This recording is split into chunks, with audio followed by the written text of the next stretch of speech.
ClancyPasta presents Never Wave to the Traveling Man, written by SpookBrain.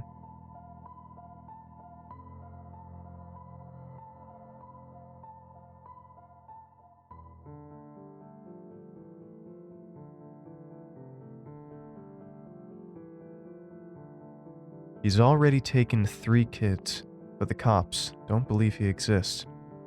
A captivated audience of preteens hung on Billy Davitt's every word. Like a preacher delivering a sermon, he stood on top of the monkey bars warning all those that would listen about the traveling man. "What does he look like, Billy?" a bubbly 4th grader asked nervously. Billy had the spirit of a showman, waving his hands dramatically as he spoke. The traveling man rides around in a rusted old sedan, black as a starless night. He wears a bright red suit with a matching fedora, caked in blood and grime. But the only way to really know if it's the traveling man is if you can catch a glimpse of his face. Pausing dramatically, the audience drew closer. His nose curves downwards, drooping below his chin. His eyes sit precariously below his hairline, beady pupils darting in opposite directions, and, most terrifying of all, his mouth reaches from ear to ear, filled with razor-sharp teeth. The older kids gasped, while some of the younger ones burst into tears, likely to be plagued by nightmares for weeks. Billy didn't care what happened to them, as long as he was the center of attention. He loved that. "You're a damn liar. There's no such thing as the traveling man." Hank Reynolds, a burly 13-year-old who'd been held back at least once, meandered into the fray. Billy's face grew stone cold, his arms falling to his side. "I'm a liar? Well, then I suppose no one here wants to know how to keep the traveling man from taking them, since he doesn't exist. That's fine. I got stuff to do anyway." Despite his age, he knew how to work a crowd like a seasoned veteran. A chorus of boos rained down on Hank, followed by anxious pleas for Billy to continue. He demurred for a moment, milking it as long as he could. Finally, once the kids had reached a fevered pitch, he continued. "If you encounter him, look away and keep walking. That's your only chance. It sounds simple, but it's so much harder than you think. The traveling man is as crafty as they come, and he can lure you in unexpected ways. If you wave, smile, or acknowledge him in any way, you're already dead." The playground was deathly silent. Billy soaked it in. "Here's the thing.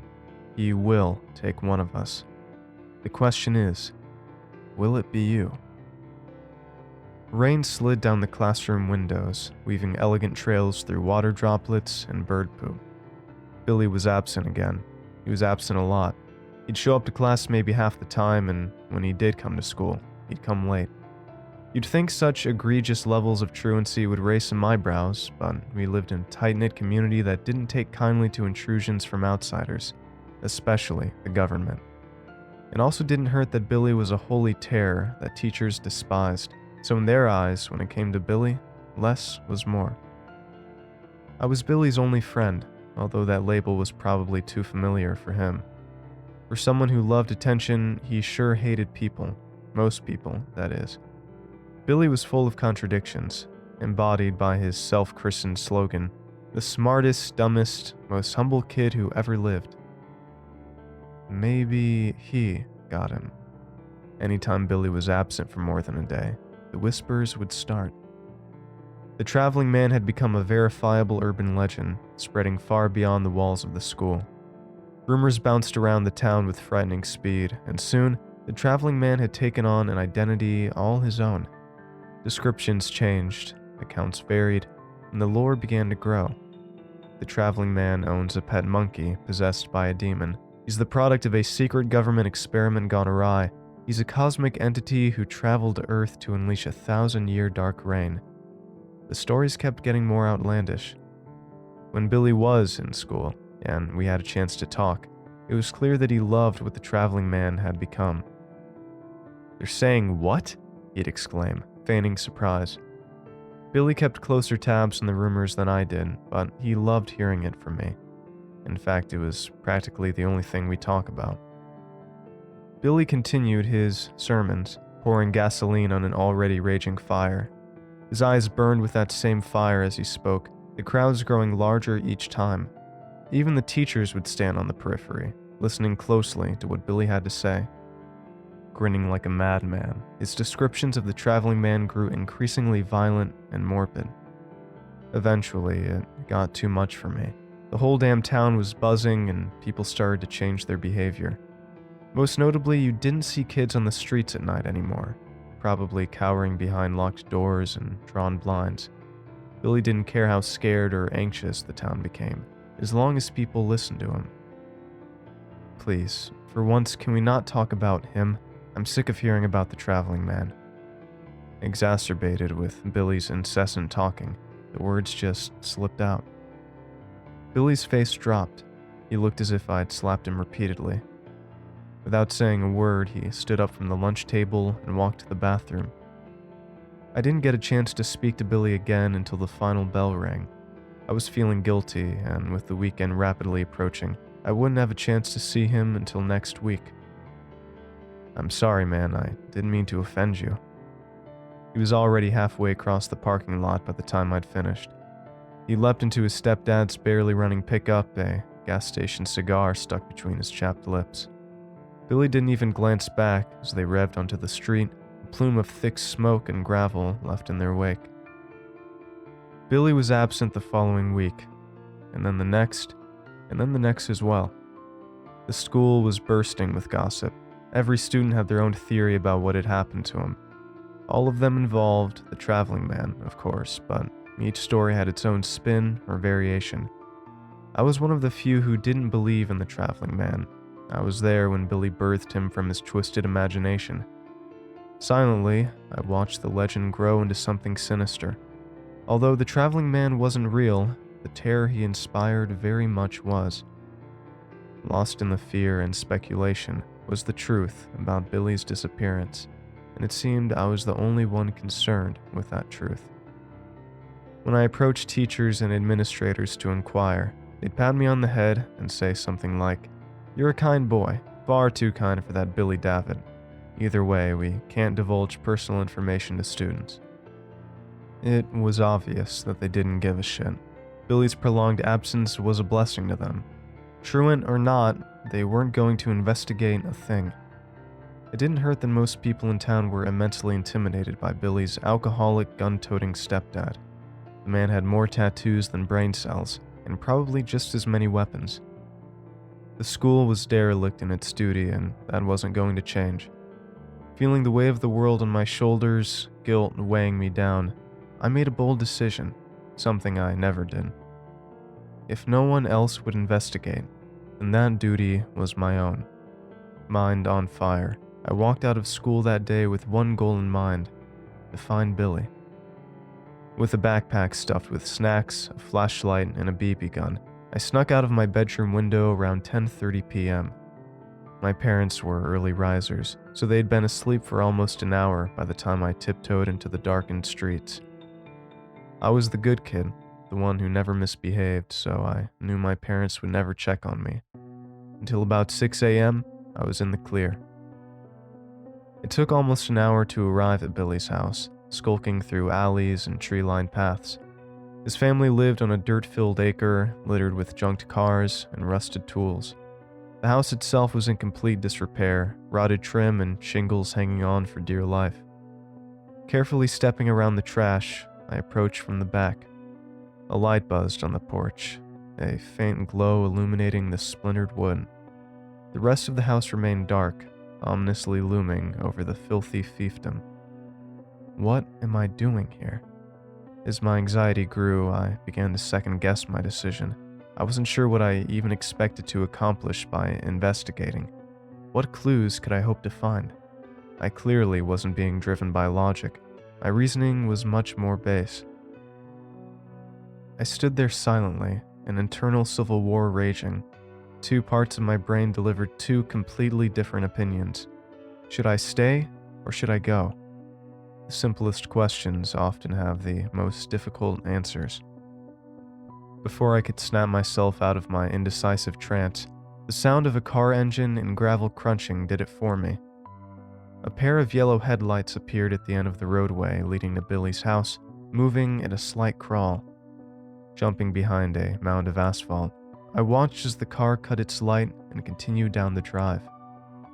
A rusted black sedan drifted to a halt in front of Billy's garage.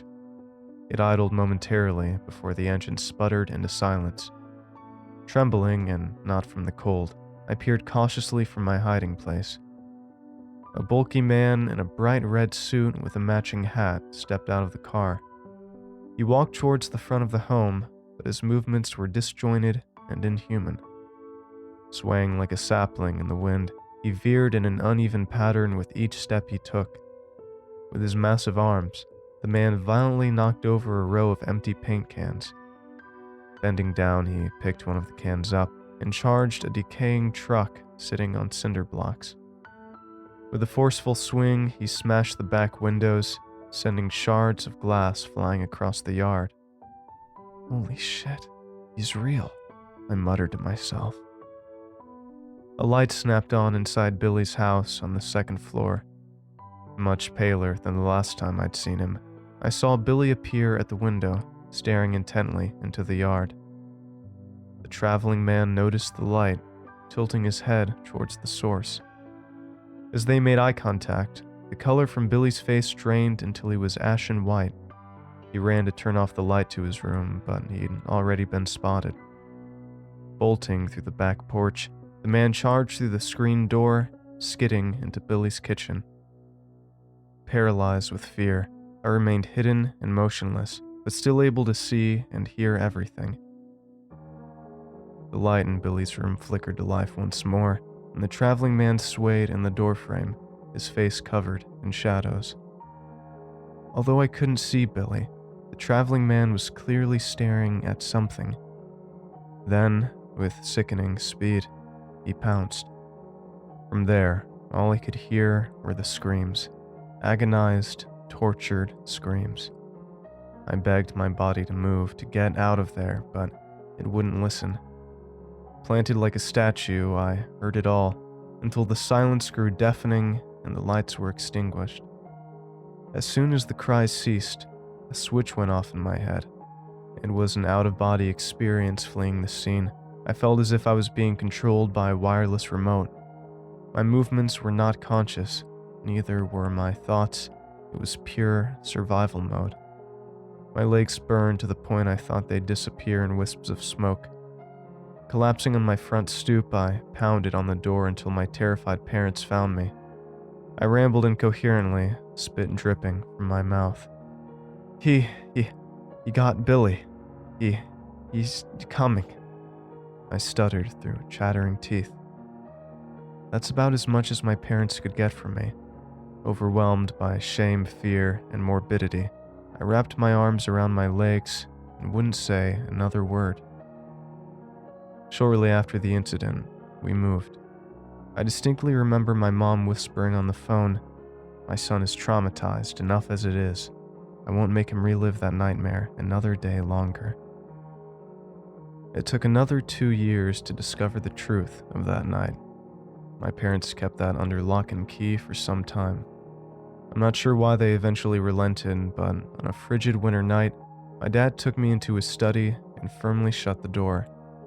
Whiskey in hand, he let it all out. Billy's stepdad was a serial abuser. The whole town knew it.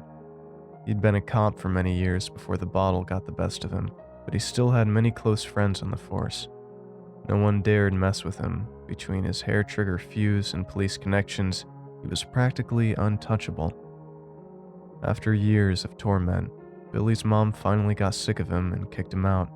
She was met with threats of violence against her and Billy, but she remained steadfast in her decision. For a little while, that is.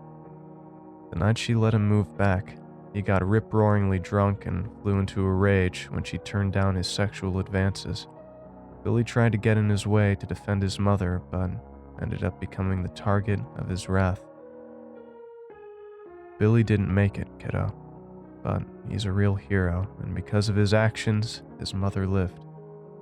Dad choked back tears as he told me about Billy's passing. Jaw agape, Tears streamed down my cheeks. Billy hadn't invented a monster. He just changed its name. I'd always thought of Billy as an attention hound, but in reality, he was just a scared boy hoping someone, anyone, would listen to his cries for help. Dad, I saw everything. I saw his stepdad drive up with his horrible red suit, and I didn't do anything as he scrambled up those stairs and beat Billy to death. The trickle of tears became a torrent, a flood carrying away my innocence. Whoa, whoa, whoa, slow down. I think you may have some details mixed up, bud. You couldn't have seen it happen. Dad replied reassuringly. What do you mean, couldn't? I asked, perplexed, the tears slowing down. I didn't want to get into this level of detail with you, but Billy was shot, and he wasn't shot at night. This happened in the middle of the day. There's also another detail I didn't get a chance to say yet. They found Billy's stepdad dead at the scene. He did have bruises on him, but that was from falling down the stairs after having a stroke. Dad took a deep swig of his glass. Sometimes when we're scared, and especially if it's dark, our mind plays tricks on us. You probably saw his stepdad at the end of an extreme bender, and your brain filled in the rest of the details after the fact. I need to lay down for a bit. Can I be excused? It's all I could think to say. My brain was a fog of confusion, piecing together fuzzy and repressed memories. There was something from that night that I had never mentioned, a key detail that to this day leaves me in a cold sweat. As I fled the scene, running as fast as my chubby legs could take me, I felt an intense urge to look back at the house. Unable to fight that urge, I glanced back just before I reached the tree lines surrounding Billy's property. In the second-story window, waving emphatically and staring as I went, was a man in a red, grime-covered suit.